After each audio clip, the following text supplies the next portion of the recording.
आज प्रारंभ हो रहा है एक और नया लेख। और ये हम सबको पता है कि पिछले कई दिनों से, लगभग 24-25 दिनों से, सुलोचनाबाई बगड़िया अर्थात मौसी जी के लेख चल रहे हैं, जो समय समय पर भावकण पुस्तक जो कलकत्ते से वार्षिकोत्सव में प्रकाशित होती रही है, उसमें प्रकाशित हुए हैं। और आज जो लेख है उसका शीर्षक है शरणागति। यह भावकण 13 से लिया गया है। अब शरणागति इतना कॉमन वर्ड है कि अब इसको समझने समझाने की कोई विशेष आवश्यकता होती नहीं है, किंतु फिर भी हम यह समझने का प्रयास करेंगे कि इस संदर्भ में मौसी जी का क्या कहना है। क्योंकि भक्ति का पहला सोपान होता है शरणागति। कोई अपने आप को कितना भी भक्त समझ ले, किंतु यदि वो अभी शरणागति में नहीं आया है, यानी एक की शरण नहीं ली है, तो वो किसी भ्रम में जी रहा है। शरणागति एक की होती है, श्रद्धा हो सकती है अनेकों से, किंतु शरणागति तो एक की ही होती है। और वो जो एक है वही उसका प्रभु है, वही उसका इष्ट है, वही उसका सब कुछ है। तब जाकर भक्ति शुरू होती है, एक की भक्ति। भक्ति यदि अनेकों से की जाए तो वो भक्त नहीं कहलाएगा, क्योंकि वो विभक्त है। विभक्त यानी बटा हुआ है। इसलिए शरणागति बहुत महत्वपूर्ण है। और अब शुरू करते हैं ये लेख, जिसमें देखते हैं कि मौसी का वक्तव्य है। कह रहे हैं, शरण आ गति है, यह शरणागति है। शरण में कैसी गति है? सत्य की ओर गमन, यह गति है। प्रेम की गति है, दुनिया के रण से मुक्ति है, क्योंकि यह प्रभु की शरणागति है।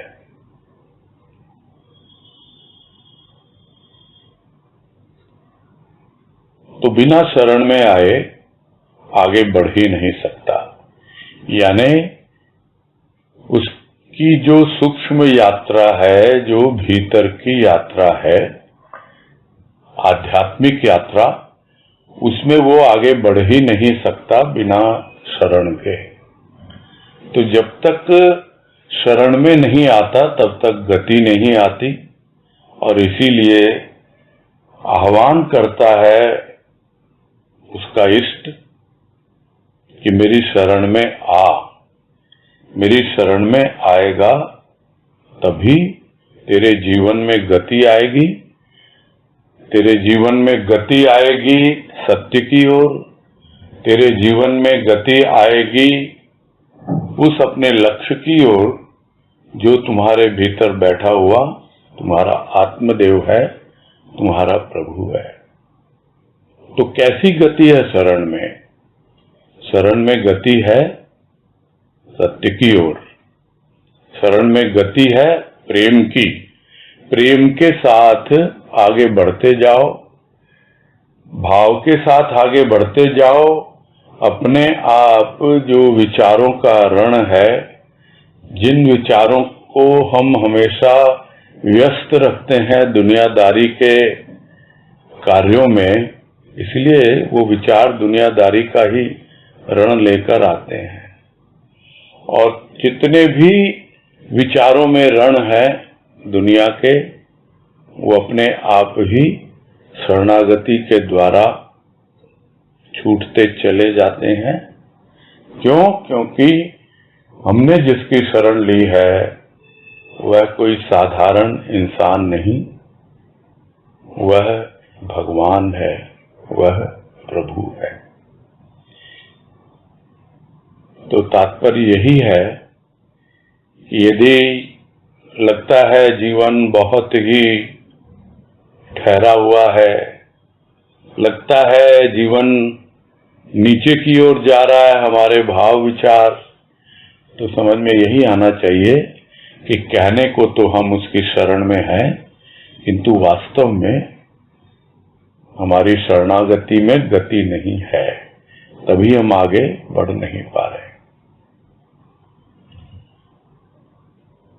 आगे कह रहे हैं प्रभु है, यह विश्वास भी मानव को नहीं होता। फिर शरणागति तो एक जटिल प्रश्न है। प्रभु है यह एक अनुभूति है, और अनुभूति में ज्योति है तथा विश्वास है। शरणागति में तो अहंकार को गिराकर शरण में जाया जाता है। अहंकार शून्यता एक नया जीवन देती है प्राणी को। अनेक जन्मों के संस्कारों का बोझ लिए प्राणी चला आ रहा है, चला जा रहा है, फिर भी संस्कार मुक्त नहीं हो पाता जब तक कि उसका हृदय युक्त न हो प्रभु चरणों से। तो सबसे पहले तो विश्वास करना होगा कि प्रभु है, कोई है एक सुपर पावर, कोई है एक महाशक्ति, एक अज्ञात शक्ति, जिसको प्रभु के नाम से जाना जाता है, जिसको भगवान के नाम से जाना जाता है।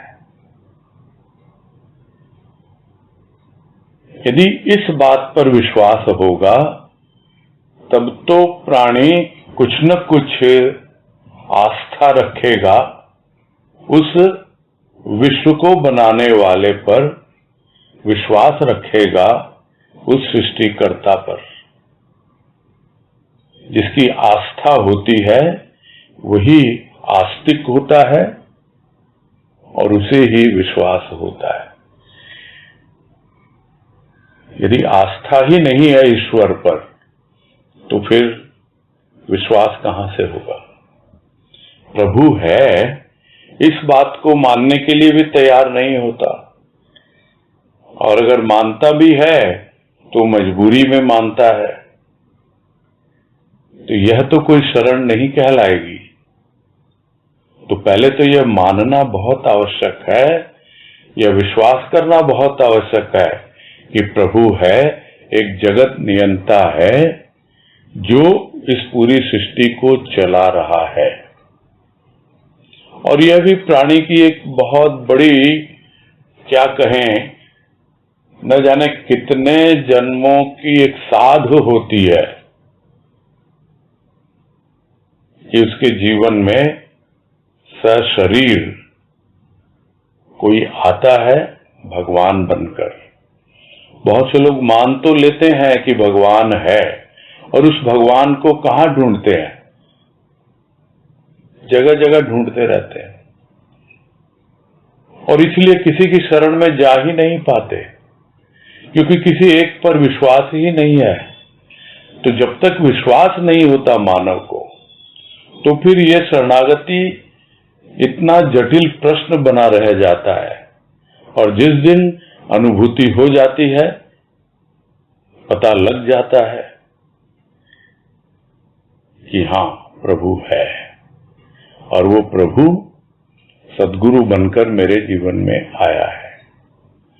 और यह अनुभूति जिस दिन आ जाती है तो अपने आप ही एक बिजली सी कौंधती है, जैसे अंधेरी रात में बादल गड़गड़ाए और भीतर से आवाज आई, प्रभु है, प्रभु है, प्रभु है। और ऐसे में एक ज्योति जगमगाई, बिजली चमकी, और विश्वास हो गया कि हाँ है, प्रभु है। तो यह अनुभूति जिस दिन आ जाती है, उस दिन अपने आप ही विश्वास हो जाता है। और फिर शरण में सहजता से आ जाता है। और वो जो शरणागति होती है वो क्या अपने आप अहंकार को गिरा देती है, और या फिर पहले हमें अहंकार गिराना पड़ता है तब हम शरण में जाते हैं? प्राणी क्या अपने अहंकार को समझता है कि क्या अहंकार है, मुझे किस चीज का अहंकार है? जिस चीज का भी है बस उससे ज्यादा तो पता ही नहीं है अहंकार के बारे में। और जहां तक अहंकार शून्यता, कि पूरी तरह से अहंकार शून्य हो जाए, ये तो बहुत ही कठिन स्थिति होती है। बहुत विरले ही इस अहंकार शून्यता को शरणागति में जाते ही अनुभव कर पाते हैं। हाँ, जितना भी अहंकार अनुभव में आ रहा है उसको हम गिरा दें और बाकी का उस पर छोड़ दें। छोड़ने के लिए प्रस्तुत हों, क्योंकि वो तो हमारे को अहंकार से मुक्त करना चाहता है। और यदि हम सोचें कि हम शरण में हैं और हम अपना अहंकार भी रखेंगे तो ये दोनों चीजें तो नहीं चल सकती हैं। तो शरणागति में तो सबसे पहली प्रस्तुति होती है कि हम अहंकार को गिराने के लिए तैयार हों। जितना हम गिरा सकते हैं गिराएं और बाकी उस पर छोड़ दें, वो भी गिरा देगा। और एक दिन जब अहंकार शून्यता का बोध होगा कि मैं हूं कौन, मेरा तो जीवन ही बदल गया। मैं तो इस शरीर को ही समझ रहा था सब कुछ, इस शरीर से संबंधित सब चीजें। ये तो कौन मेरे जीवन में आया और उसने एक ऐसी अनुभूति दी, एक ऐसा विश्वास जगाया कि अब मैं हूं ही नहीं, जो कुछ भी है वही है। ये एक नया जीवन प्रारंभ होता है प्राणी का। साथ ही साथ जितने भी पूर्व जन्म के संस्कार हैं वो तभी दूर होते हैं जब प्रभु की शरण में आता है। और नहीं तो अनेक जन्मों के संस्कार लेकर चला आ रहा है, जन्म लेता है, बार बार चला जा रहा है, यानी फिर मृत्यु को प्राप्त होता है, संस्कार मुक्त नहीं हो पाता। क्यों नहीं हो पाता? क्योंकि प्रभु की शरणागति नहीं ली है। और शरणागति की शुरुआत कहां से? उसके चरणों से अपने हृदय को जोड़ देना। अपना हृदय भी मालूम है, उसके चरण, वहीं से प्रारंभ होती है आध्यात्मिक यात्रा। इसको कहते हैं कि ट्रेन छूटने का स्थान यही है। यात्रा प्रारंभ यहीं से होती है और जब हम लौटकर पहुंचेंगे तो फिर यहीं ही पहुंचेंगे। जिस तरह भगवान कृष्ण ने पूरी गीता अर्जुन को सुना दी और लौटकर वहीं पहुंचे कि सब कुछ छोड़कर तू मेरी शरण में आ जा। शरण से प्रारंभ होता है और शरण से ही पूरा होता है, और जीवन भी शरणागति से ही चलता है। भजन की एक पंक्ति में लाइन याद आ गई, शरणागति के ईंधन से ही चलती जीवन गाड़ी। ये जो नवजीवन मिला है, नया जन्म मिला है, उस जीवन की गाड़ी को चलाने के लिए जिस तरह कार को चलाने के लिए पेट्रोल के रूप में ईंधन चाहिए या डीजल के रूप में, तो वो जो फ्यूल है, वो जो ईंधन है, वो है शरणागति। वो शरणागति उसे आगे बढ़ाती रहती है। इतना ही नहीं, शरणागति क्या है? शरणागति, हम बैठे ट्रेन के अंदर, हमने टिकट कटाया, शरणागति वो टिकट है। जब तक जीवन यात्रा पूरी नहीं होती और हम प्लेटफॉर्म से बाहर नहीं निकल जाते, तब तक टिकट को संभाल के रखना पड़ता है। वैसे ही शरणागति को संभाल के रखना पड़ता है और पहुंचेंगे भी वहीं। तो जब तक प्रभु के चरणों से हृदय नहीं जुड़ जाता, तब तक शरणागति की शुरुआत ही नहीं होती है। आगे है भक्ति का प्रथम सोपान शरणागति। शरणागति ने क्या नहीं दिया, क्या नहीं पाया उन भक्तों ने जो शरण में थे और हैं। कर्म की सरिता प्रवाहित थी, ज्ञान का प्रकाश अहंकार का रूप धारण किए हुए था, जब तक शरणागति न थी। शरणागति ने ज्ञान और कर्म में शक्ति दी, जिसे पा भक्त सबल हो गया। उसे प्रभु के चरणों का आश्रय मिला, अब वास हो गया चरणों में, चरण हृदय मंदिर में समा गए। तो पहली सीढ़ी है शरणागति। बिना शरणागति के आप आगे बढ़ ही नहीं सकते भक्ति की राह पर। तो जिन्होंने शरण ली है, उनको पता है कि उस शरण ने किस तरह उनको आगे बढ़ाया है। पूछो उनसे।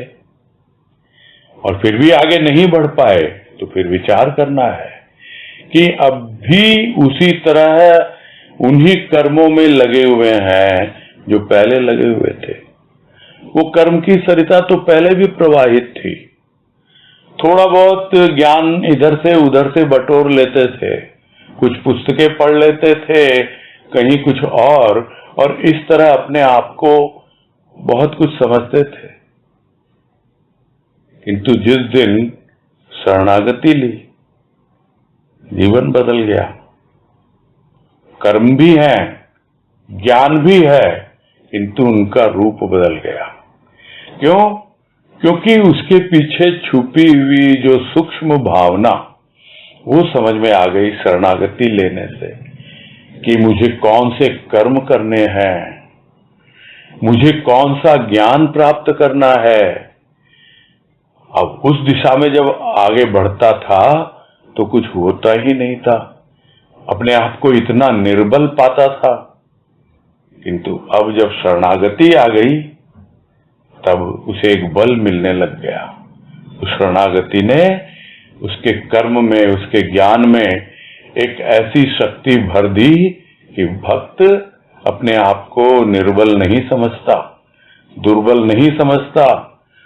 उसको पता है कि मैंने किसकी शरण ली है। उसने प्रभु के चरणों की शरण ली है। उसे तो प्रभु के चरणों का आश्रय मिला है और अब उसका वास हो गया उसके चरणों में। कैसे वास हो गया? क्योंकि चरण भक्त के हृदय मंदिर पे अंकित हो गए, उसमें समा गए, छाप पड़ गई। जिस दिन हृदय पर चरणों की मोहर लग जाए, उस दिन इस हृदय रूपी करेंसी की क्या कीमत हो जाती है समझ नहीं पाता प्राणी। ये भी भजन की पंक्ति याद आ गई, लगती हृदय पर चरणों की मोहर, कीमत होती अपार, तुच्छ करोड़ हजार। पहले तो करोड़ हजार उसको कमाने में, उसी कर्म में लगा रहता था। अब रूप बदल गया शरणागति लेने के बाद। हृदय पर उसके चरणों की मोहर लग गई और अब कीमत समझने लग गया, कितना मूल्यवान हो गया मेरा जीवन। वो चरण उसके हृदय मंदिर में समा गए।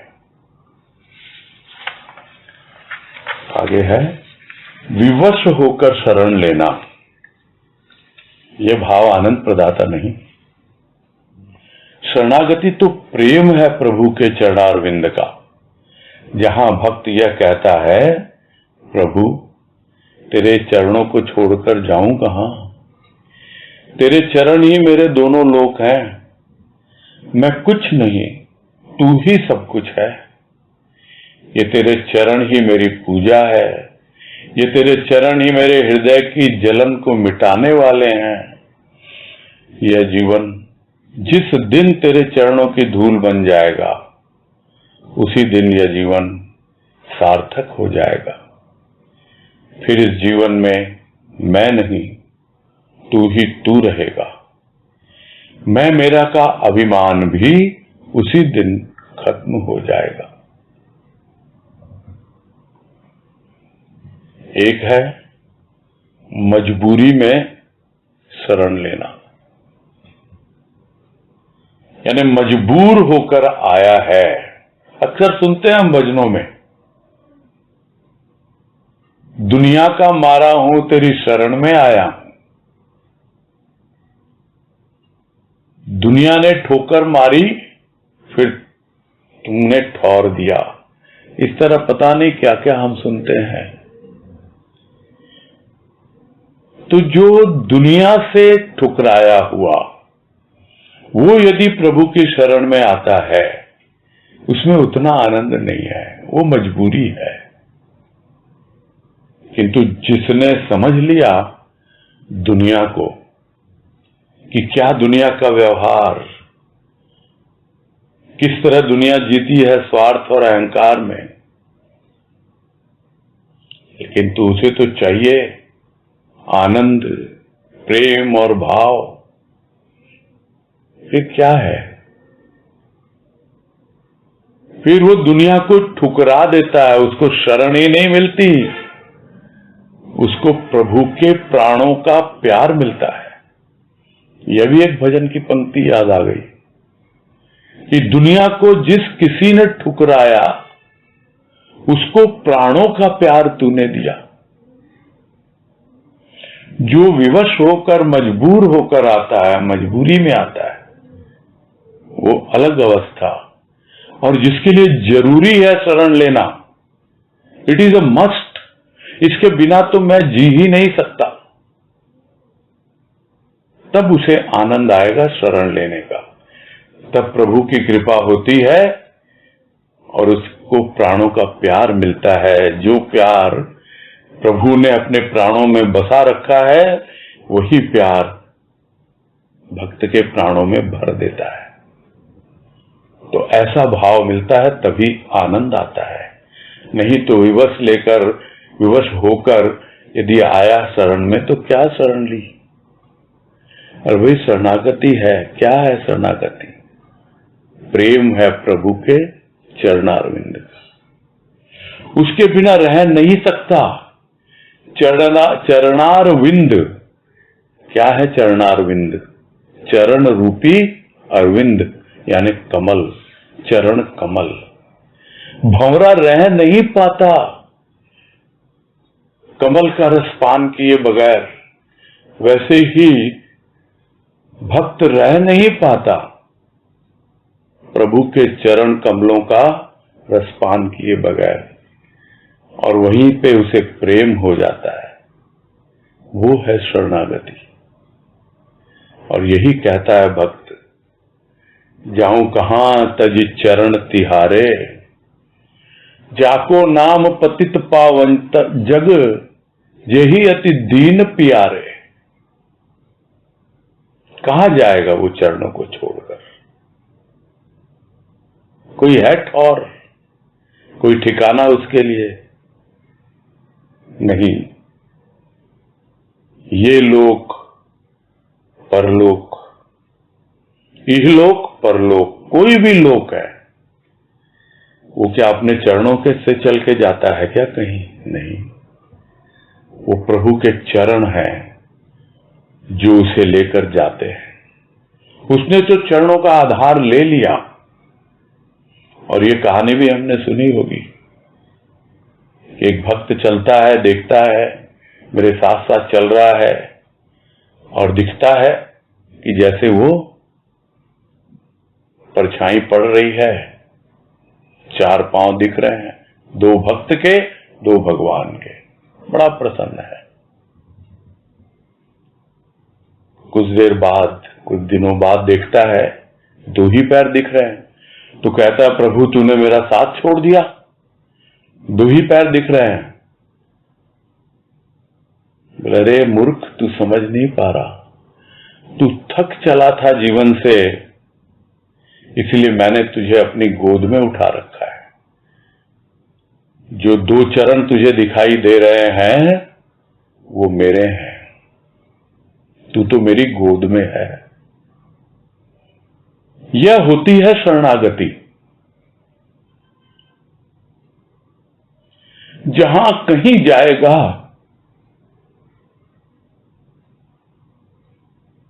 वो चरण हमेशा उसके साथ, वही उसके दोनों लोक हैं। कुछ नहीं मैं तो, सब कुछ तू ही तू है मेरे प्रभु। पूजा करूं तो किसकी करूं, तेरे चरणों की। हृदय में जब भी जलन हो तो कौन उस जलन को शांत करेगा। पत्थर सा मेरा दिल, चंदन से तेरे चरण, ऐसी भी एक वाणी है गुरुदेव। इतनी शीतलता प्रदान करते हैं, इतनी सुगंध प्रदान करते हैं वो चरण, हृदय में जलन मिटाने वाले हैं। और अब क्या है, चरणों की धूल बन जाएगा ये जीवन, तभी तो सार्थक होगा ना। तभी तो अपने आप इसकी आगे की यात्रा होती रहेगी। फिर एक भजन की लाइन याद आ रही है कि चरणों से लगी धूल चली ठाकुर जी के साथ। चरणों से लगी धूल चली ठाकुर जी के साथ, वितरित हुई भक्तों में खुद बंटवाना कैसा। रजहूं तेरे चरणों की सकुचाना कैसा, जीवन ही तेरा हो गया शर्माना कैसा। उसी दिन जीवन सार्थक होता है और फिर उस जीवन में रहता ही नहीं है कोई, मैं रहता ही नहीं, तू ही तू रहता है। और उसी दिन खत्म हो जाता है, यहां तो तू ही तू रहेगा। यानी अभी भी संदेह है कि भाई पूरी हुई कि नहीं शरणागति। जलन तो मिट रही है, पूजा भी है, सब कुछ है, चरणों की धूल बन जाएगा जिस दिन जीवन, उसी दिन जीवन सार्थक होता है। फिर रहेगा नहीं, मैं रहेगी नहीं ना। मैं के तो टुकड़े टुकड़े क्या हो गए, चूर चूर हो गई, मैं चूर्ण बन गई, चूरा। वही तो धूल है जो ठाकुर जी के चरणों के साथ चलती रहती है। दिखता है सबको तू ही तू, और मैं पूरी तरह मैं मेरा का अभिमान, सी दिन खत्म। आगे है शरणागति, वह भी तेरी शरणागति। अबोध बालक और तेरी गोद में। बालक मां की गोद में प्रफुल्लित होता, चिंता से मुक्त रहता, प्यार से पल्लवित रहता, उसी प्रकार यह तेरी शरणागति है। तेरी शरण में रहने वाला इससे भी कहीं अधिक मोद पाता है। यह गोद कोमल है, मोद अवर्णनीय है। शरण में रहने वाला जन जन को मोद बांटता है। और ये पैराग्राफ तो बाद में आया और गुरुदेव ने उसका भाव तो पहले ही कहलवा दिया कि शरणागति वह भी तेरी शरणागति, स्वाभाविक है तेरी ही शरणागति है। मैं तो अबोध बालक हूं, पता ही नहीं आया तेरे चरणों से लिपटा रहा। तूने क्या किया? नहीं, चरणों में नहीं है तेरी जगह, तूने तो गोद में उठा लिया। और जब गोद में उठा लिया तो कितनी खुशी मिलती है बच्चे को घुटनों के बल चलता हुआ, गोडालिया चलता हुआ, मां के पीछे पीछे पीछे पीछे चलता चला जाता है। मां अपने काम में व्यस्त, और जैसे ही पकड़ लेता है उसके पैरों को और मां गोद में उठा लेती है।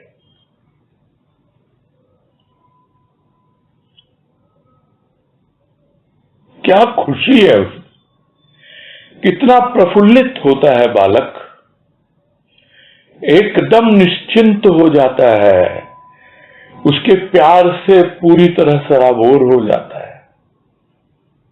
यही है शरणागति। और तेरी शरण में रहने वाला बहुत कितना मोद पाएगा, कितना आनंद पाएगा, कोई वर्णन कर सका है? यह मोद, यह गोद का मोद है।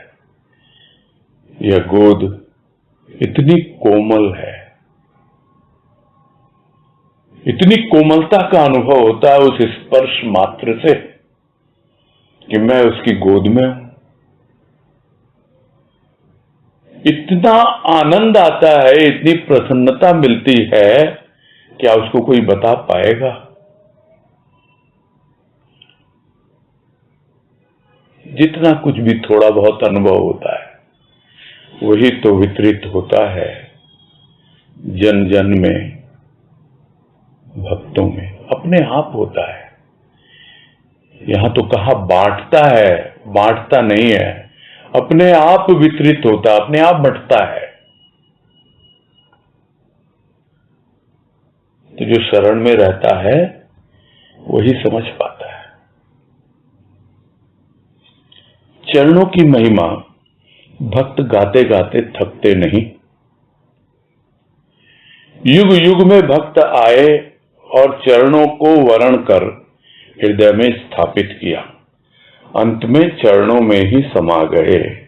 यही उनका लक्ष्य था। आज भी भक्तों का वही निराला भाव है, शरणागति चरण की शरण। तो चरण की शरण ली है और चरणों की महिमा तो गाएंगे ही भाई, आज से न जाने कितने युगों से। और सिर्फ महिमा ही नहीं गाई, हृदय में उन चरणों को स्थापित किया और अंत में उन्हीं चरणों में समा गए। वही है, जहां से शुरू होती है भक्ति वहीं जाके पूरी होती है। चरणों से शुरू होती है और चरणों में ही समाती है, और उसके बीच का जीवन बस उसी को ध्यान देना है। फिर भजन की लाइन याद आ गई कि जब से जीवन अर्पित हुआ है चरणों में, तब से क्षण क्षण का विसर्जन हुआ है चरणों में। ये जो बाद में चरणों में है, इसका तात्पर्य क्या? तब से क्षण क्षण का विसर्जन हुआ है चरणों में। चरण, एक चरण, पहला चरण, दूसरा चरण, फर्स्ट फेज, सेकंड फेज, न जाने जीवन में कहां से कहां विकसित होता है जीवन, और विकास को प्राप्त करके पूर्ण रूप से जब निर्माण हो जाए तभी निर्वाण होता है। वही है जीवन, चरणों में अर्पित होता है। जीवन यात्रा चरणों में एक स्टेप, दूसरी स्टेप, फेजेस जिसको कहते हैं लाइफ के आते हैं, उसमें बढ़ती चली जाती है और अंत में उन्हीं चरणों में समा जाता है भक्त। और यही उनका लक्ष्य है भक्तों का। और आज भी वही निराला भाव है, इसमें कोई संदेह किसी को होना ही नहीं चाहिए कि वो निराला भाव क्या है कि शरणागति लेनी है तो चरणों की लो। चरणों की शरण में आओगे तो इतने सुरक्षित हो जाओगे कि जिसका हिसाब नहीं है। आगे कह रहे हैं युग बदले, योग बदले, तेरे चरण न बदले। चरणों का भाव न बदला। तेरे भक्त जो तेरे चरणों के प्यासे थे उनके भाव न बदले। वे आज भी तेरे चरणों के प्यासे हैं। लालायित है उनका हृदय तेरे चरणों को छूने के लिए। एक सुक्ति है, चरण स्पर्श स्विच है विराट का। तो तेरा विराट भाव पाने के लिए तेरे चरणों का स्पर्श, जो झुक गए चरणों में वे सब कुछ पा गए। उनके जीवन में अंधेरा कहां, उजाला ही उजाला है। तो युग बदल जाते हैं, बदल ही रहे हैं। योग बदले का मतलब अलग अलग रूपों में लोग जुड़ते आए हैं। कभी किसी योग की प्रधानता होती है और योग को भी लोगों ने विभाजित कर दिया, 8 भागों में अष्टांग योग कह दिया, और उसमें भी तरह तरह की बातें। कल ही हमने योग के नाम पर योग दिवस मनाया है। योग बदल जाते हैं, और जिस योग की बात होती है योग दिवस में, वो योग का बहुत सतही रूप होता है। अभी जिस योग की बात हो रही है वो है टोटली भीतर का योग, वो है भाव योग।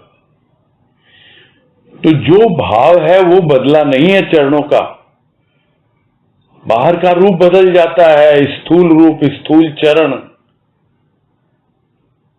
किंतु चरणों का भाव जो भक्त के भीतर होता है, शरणागति का भाव है, वो नहीं बदलता है। भक्त जो तेरे चरणों के प्यासे उस वक्त थे वो आज भी हैं। उनके भाव कभी नहीं बदलते। वे आज भी तेरे चरणों के प्यासे बने हुए हैं। हमेशा लालायित रहते हैं वो, तेरे चरणों को छू लूं। अब ये बड़ा कठिन हो जाता है समझना कि चरणों को छू लूं। एक और कह रहे हैं कि चरणों को धारण कर लिया हृदय में, और फिर लालायित है उसका हृदय चरणों को छूने के लिए। यह उन भक्तों के लिए है जो प्रेरणा पाते हैं उन भक्तों से,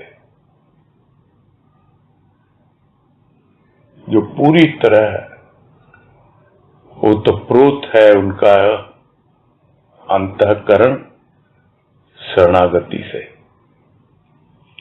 तो जो भक्त चरणों के प्यासे थे उनका भाव नहीं बदला। उसी तरह आज भी भक्त हैं, वो तेरे चरणों के प्यासे बने हुए हैं। लालायित रहता है उनका हृदय तेरे चरणों को छूने के लिए, क्योंकि समझा रहे हैं गुरुदेव अपनी सुक्ति में कि भाई चरण स्पर्श तो विराट का स्विच है। यानी चरण को स्पर्श कर लिया तो एक ऐसा करंट भीतर में प्रवाहित होने लगेगा, जिन्होंने अनुभव नहीं किया है उनके लिए, जिन्होंने अनुभव कर लिया उनके लिए भी, कि ऐसा करंट एक प्रवाहित होने लगता है कि जैसे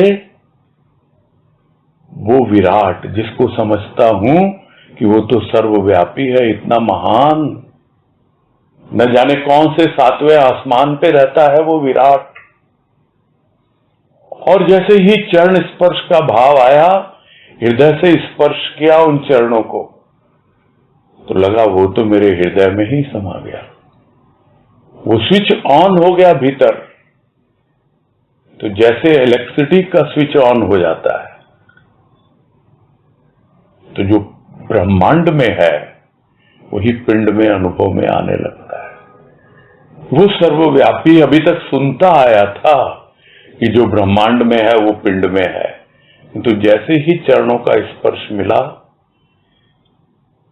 अपने आप उस विराट की अनुभूति भीतर होने लगी। तो तेरा विराट भाव पाने के लिए है ये चरणों का स्पर्श। तो जो झुक गए तेरे चरणों में, जिनका हृदय उन चरणों से ओतप्रोत हो गया, वो तो सब कुछ पा ही गए ना।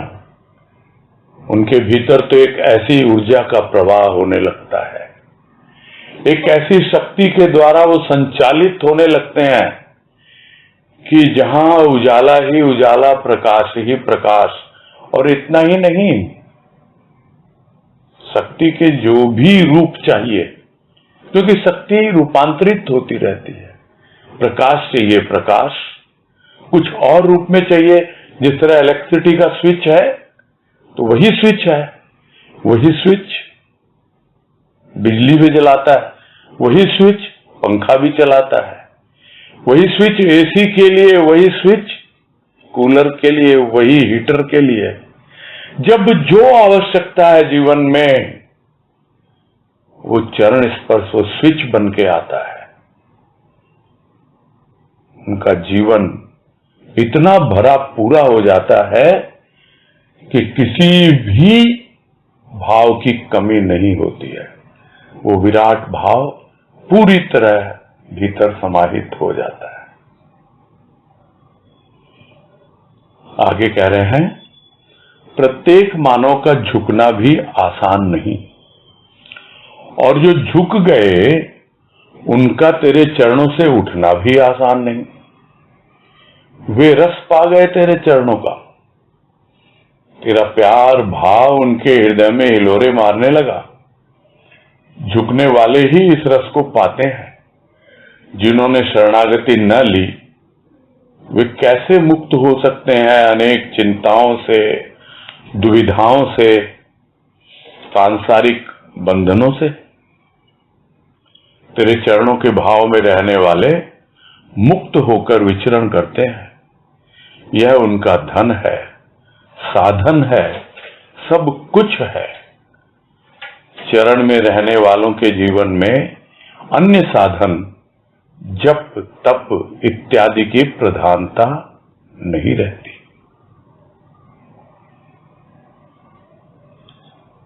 और ये इसीलिए कहा जा रहा है कि जो तेरे चरणों के प्यासे थे, वो उसकी प्यास लेकर आए हैं, और उसी प्यास के मारे आगे बढ़ रहे हैं। किंतु क्या हर किसी की प्यास बुझ पाती है? क्या हर मानव उसके चरणों में झुक पाता है? आसान नहीं है झुकना, आसान नहीं है प्यास का बुझना। कुआं मिल गया, जल भी है कुएं में, किंतु प्यास कैसे बुझे? कैसे उन चरणों का स्पर्श पाया जाए? कैसे उन चरणों में झुका जाए? यही तो प्यास है। वो तो कोई आता है प्रभु का भेजा हुआ, जो उस कुएं से पानी निकाल के प्यास बुझाता है और बतलाता है कि देखो, मैंने अपनी प्यास ऐसे बुझाई, मुझे झुकने की कला आ गई, और तू भी इस तरह झुक। तब सीखता है मानव झुकना, और नहीं तो प्रत्येक मानव का झुकना भी आसान नहीं है। और स्वाभाविक है, जो झुक गए वो तो झुक ही गए। उठना भी आसान नहीं है, क्योंकि जो झुक गए वो तो आगे बढ़ गए, गतिशीलता आ गई, शरणागति ने गति दे दी उनको। उसी को तो गुरुदेव कहते हैं एक वाणी में कि झुका कब रुका। कभी रुकता नहीं झुकने वाला, और वो उठता भी नहीं है, चरणों से लगा हुआ चलता चला जाता है। क्योंकि उनको तो रस मिल गया ना चरणों का। चरणारविंद में ये मन भंवरा, जो रसपान करना सीख गया तो वो क्या वहां से हटेगा? वो क्या उठेगा? इतना बोझ था सिर पर, झुका दिया। और झुका दिया तो झुकाना बड़ा कठिन था, और उठाना तो उससे भी कठिन। जब तक वो न उठाए तब तक उठ नहीं पाएगा। उठाना आसान है भी नहीं, उठना भी आसान नहीं है, क्योंकि भक्त को तो रस मिल रहा है उसमें, चरणों में। जो झुका नहीं वो क्या जाने, जिसको रस लेना नहीं आया वो क्या जाने। जो रसपान कर रहे हैं उनके हृदय में ही तेरा प्यार, तेरा भाव हिलोरे मारने लगता है। जो झुकते हैं वही इस रस को पाते हैं। कोई समझे कि बिना झुके मिल जाएगा, ऐसा संभव नहीं है। तो जिन्होंने शरणागति ली नहीं, वो चाहते हैं कि रसपान करें, मेरी प्यास बुझ जाए, मेरे जीवन से अंधेरा हट जाए। कैसे संभव है? तो जिन्होंने ली नहीं शरणागति, वो कैसे मुक्त हो सकते हैं चिंताओं से? कितनी चिंताएं हैं। तो जिन्होंने शरण ले ली फिर भी चिंता है, जरा सोचे वो। अगर चिंता है तो इसका मतलब अभी शरण ली नहीं है। किसी भी बात की, किसी भी प्रकार की यदि चिंता है तो इसका मतलब शरणागति ली नहीं है, और ली भी है तो पूरी तरह नहीं ली है। अभी भी उनको चरणों का रसपान करना नहीं आया है, इसीलिए वो चिंताओं से मुक्त नहीं हो पा रहे हैं। इसीलिए दुविधा, भ्रम, कंफ्यूजन, डाउट्स बने हुए अभी भी। इसीलिए अपने आप को इतना सांसारिक बंधनों में बंधा हुआ पाते हैं। क्या करे भैया, ये काम है, वो काम है, मैं तो कुछ प्रभु का भजन कर ही नहीं पाता हूं, कर ही नहीं पाती हूं। अरे शरण ले लो, यही पहचान है उसकी। सब वो संभाल लेता है, सब रास्ते खोल देता है, सब बंधनों को काट देता है। इतना विश्वास तो होना चाहिए उस पर। ठीक है, एक ट्रांजिशन पीरियड होता है बीच का। ट्रांजिशन पीरियड यानी एक रूपांतर का समय। तब धैर्य बहुत आवश्यक है। वो धैर्य जो रख लेता है और सब कुछ, क्या कहें, सहन कर लेता है, वो कितना आगे बढ़ जाता है उसका कोई हिसाब नहीं है। उससे चरणों का भाव कभी छूटता ही नहीं है। फिर वो मुक्त होकर विचरण करता है, वही तो जीवन मुक्त अवस्था है। उसे कोई चिंता नहीं, कोई फिक्र नहीं, उसे कोई दुविधा नहीं, उसके लिए कोई बंधन नहीं। वही तो चरणों के भाव में रहता है, मुक्त होकर विचरण करता है, पूरा जीवन ऐसे ही बिताता है। ये चरण ही तो है उसका सारा धन, ये शरणागति ही तो है उसके लिए सब कुछ। यही तो उसके लिए साधन है, क्योंकि चरणों में आया, हृदय में चरणों का स्पर्श पाया, हृदय में प्रेम उमड़ा, भाव उमड़ा। अब क्या साधन हो सकता है और क्या धन हो सकता है? जो धन है वही साधन है, और जो साधन है वही धन है। भाई जो कमाई करेंगे उसी को तो काम में लेंगे। जो धन कमाया है, रुपया पैसा कमाने वाला भी जानता है कि जो रुपया पैसा उसने कमाया है जीवन जीने के लिए, वही तो उसका साधन है। वैसे ही भक्त के लिए तो वही धन है और उसको जीवन जीने के लिए वही उसका साधन है। सभी कुछ तो वही है उसके लिए, उसके अलावा कुछ है उसके जीवन में? तो चरणों में रहने वालों के जीवन में अन्य साधन अर्थात जप तप इत्यादि की प्रधानता नहीं रहती है, प्रधानता नहीं रहती है। बहुत से लोग होते हैं छोड़ नहीं पाते हैं, जो करते आए हैं इतने वर्षों से, और फिर चरणों की शरण मिल गई, जीवन बदल गया, हृदय में प्रेम भाव हिलोरे मारने लग गया, लेकिन ये जप तप इत्यादि इतनी आसानी से छूट नहीं पाते हैं। यही तो संस्कार, इन्हीं संस्कारों का तो बोझ इन्हीं मान्यताओं के तले तो दबा रहता है। प्रधानता तो नहीं है तो फिर छूट क्यों नहीं रहे भाई? प्रधानता नहीं रहती तो भाई कुछ तो करना ही होता है। हाँ ठीक है, करो, तो क्या जब तक ही करोगे? तुम्हारा साधन क्या है? अब तुम्हारा साधन तो वो धन है, वो धन जो तुम्हें चरणों में बैठकर मिला है, चरण स्पर्श से मिला है, उस धन को अपनाना है। वही तुम्हारा साधन है, वही तुम्हारे लिए प्रधान है, वही तुम्हारे लिए गौण है, सब कुछ तो वही है। फिर भी आती है चीजें, सांसारिक बंधन नहीं है, मुक्त होकर विचरण कर रहा है, किंतु फिर भी सांसारिकता का ध्यान रखना पड़ता है। वैसे ही है, जो कोई व्रत उपवास ये सब करते आए हैं तो कर ही लेते हैं कुछ भी।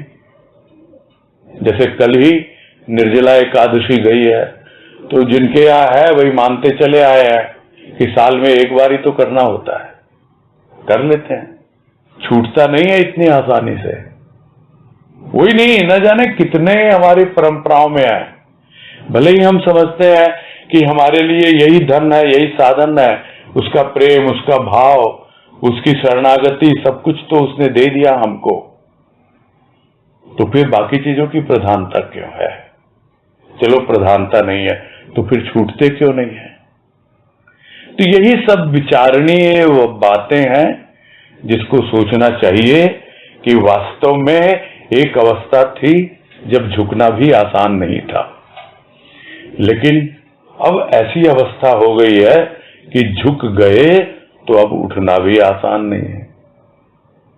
क्यों नहीं है? क्योंकि रस मिल रहा है, प्रेम और भाव का रस मिल रहा है। वही धन है, वही साधन है, वही सब कुछ है। और जो इस तरह जीवन व्यतीत करेगा, स्वाभाविक है वो मुक्त होकर के अपना जीवन व्यतीत कर रहा है। बस यही पूरा करते हैं।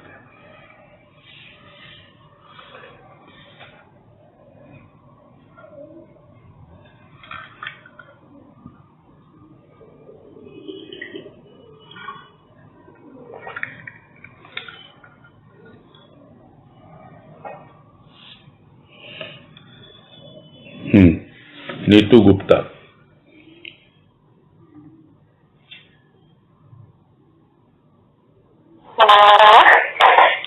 आवाज नहीं साफ है आपकी। आपका ये हैंडसेट गड़बड़ है, दूसरा हैंडसेट से करते हो वो ठीक है। बिल्कुल बिल्कुल आवाज नहीं आ रही है। वो पहले भी आपने यही किया था, हैंडसेट चेंज कीजिए।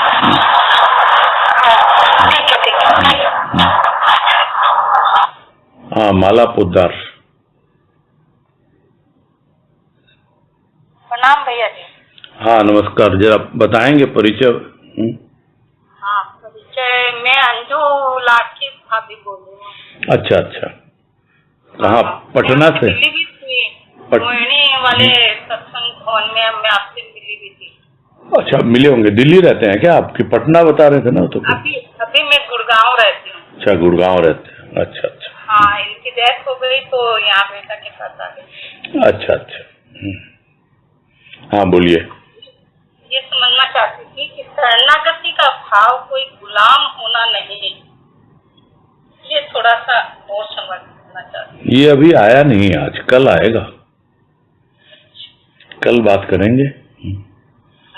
ये लाइन तो पढ़ी नहीं गई आज। नहीं, इसी में है भैया जी। नहीं, इसमें है। आज जो हुआ है हम उस पर बात करते हैं ना। आप अपना प्रश्न याद रखना। कल यदि उसके बाद क्लियर नहीं हो तो फिर अपने प्रश्न को रखना आप कल। प्रणाम। हाँ, हरिओम हरिओम।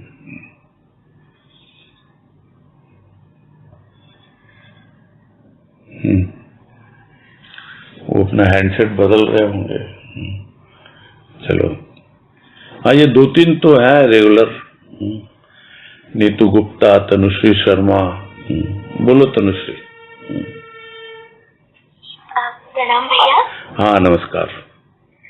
ये जो है चरण स्पर्श स्विच है विराट का, इसको थोड़ा और समझना था, क्योंकि ऐसे मन में तो कई बार ऐसा फीलिंग आती है कि हम उसके चरण स्पर्श कर रहे हैं, लेकिन ऐसा तो नहीं लगा कि ये स्विच है विराट का। जिसको समझते थे कि मालूम नहीं कहाँ रहता है वो 7वें आसमान में, बोला मैंने अभी, बोला ना कि वो कहाँ विश्व ब्रह्मांड में कहाँ है, कौन है वो भगवान। वो हमारे हृदय में अपनी अनुभूति दे देता है जब हमारे हृदय में उसके चरणों का स्पर्श स्विच की तरह अनुभव में आता है। और भी उदाहरण दिए गए, एक बिजली सी गड़गड़ाती है, प्रकाश सा फैलता है, कई तरह की बातें आई ना, समझाने की कोशिश तो की गई थी। एक अलग अनुभूति होती है, उसमें कोई संदेह नहीं है। यानी जो विश्व ब्रह्मांड में सब जगह फैला हुआ है वो इस पिंड में आ गया। एकदम उस विराट की अनुभूति हमारे भीतर हो गई। यही तो है चरणों को स्पर्श करना, और क्या है। मतलब ऐसे फीलिंग तो होती है कि हम उसके चरण स्पर्श कर रहे हैं, लेकिन वो बिजली चमकना ऐसा तो नहीं। हाँ, तो वो अवस्था बनी नहीं है, इसका मतलब भाव की कि एकदम, हाँ, भीतर में जिसको क्या बोलते हैं, झटका लग जाता है, प्रकंपन हो जाता है, कुछ ऐसा वाइब्रेशन हो जाता है कि जैसे बिल्कुल करंट सा लग गया हो। ये सूक्ष्म की अनुभूति है, उसकी कृपा से ही मिलती है। तो वैसा कब लगता है भैया, जब हमारा पूरा झुक जाता है? जी हाँ, आप पूरी तरह शरण में आ जाएंगे तभी होगा, नहीं तो नहीं होगा। ठीक है। हरिओम। हाँ हरिओम। हाँ नीतू गुप्ता, बोलो अब। हरिओम भैया, आवाज आ रही है? हाँ, ये हैंडसेट तो ठीक है आपका, मालूम है मेरे को। अच्छा, अरे वो थोड़ी प्रॉब्लम आ जाती है। चलो, बस यही पूछना था भैया कि हर समय उसके चरणों के भाव के लिए क्या करे भैया। बहुत अच्छा लगा आज भाव, उसके शब्द लिया आज के भाव को बताने के लिए, बहुत सुंदर भाव लगा। उसके चरणों का रस बस हर समय मिलता रहे। क्या करें, एक सबके पास बस उसके चरण ही होते हैं उसके, और उसके पास और कोई धन नहीं है। करना क्या है, बीवी जी ने जो कहा है भजन में, करना नहीं है कुछ भी काम, छोड़ दे तू अपना नाम, धर ले गुरु चरण का ध्यान। बस तुम्हारे ध्यान में वो गुरु के चरण रहे, और कुछ नहीं। चरण का जो भी रूप है, ये स्पर्श सूक्ष्म का स्पर्श है। जो भी अनुभूति होती है वो सूक्ष्म में होती है, यह भाव की अनुभूति है। और आप जब उसको अनुभव करते हैं, सब जानते भी हैं लेकिन बस रह नहीं पाते हैं, पता नहीं क्यों। बस नहीं, ये मैंने पहले भी आपको कहा है, अभी फिर कह रहा हूँ कि आपका फोकस जो है नहीं पे ज्यादा होता है, हाँ पे कम होता है, यानी आपकी दृष्टि अभाव पे ज्यादा पड़ती है, भाव पे नहीं पड़ती है। ये एक, हाँ, इसी को अंग्रेजी में कहा जाता है निगेटिव एटीट्यूड। समझ गए ना? बिल्कुल सही कह रहे हैं आप। हाँ, आप जो पॉजिटिव है, जो आपको मिल रहा है, आपका फोकस उस पर रखिए, वो है पॉजिटिव एटीट्यूड। समझ गए ना बात को? हाँ हाँ ठीक है। हाँ, हरिओम। हाँ, हरिओम हरिओम। पूनम अग्रवाल।